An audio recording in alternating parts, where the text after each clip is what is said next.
तर महायुतीत अंतर्गत कलह टाळा, एकोप्याने काम करा। काल झालेल्या बैठकीत मुख्यमंत्र्यांच्या मंत्री आणि आमदारांना अशा सूचना देण्यात आल्या। तिन्ही पक्षाच्या स्थानिक कार्यकर्त्यांना एकत्र आणा अशा सूचनाही मुख्यमंत्र्यांनी दिल्यात। तिकीट कापलेल्या खासदारांचं पुनर्वसन करण्यावरती मंथन सुरू असल्याचं सुद्धा मुख्यमंत्री सांगतायत। आपले प्रतिनिधी गिरीश गायकवाड या संदर्भात बातचीत करण्यासाठी आपल्या सोबत आहे। गिरीश, काय अधिक माहिती आहे?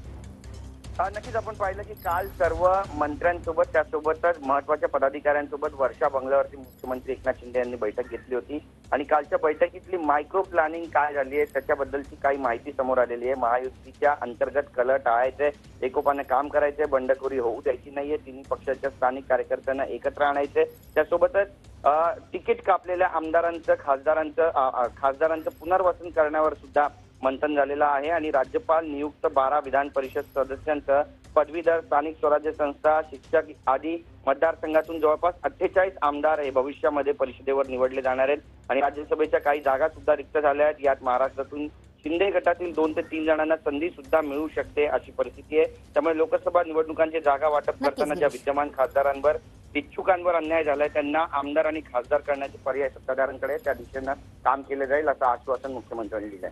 अगदी धन्यवाद या सविस्तर माहितीबद्दल।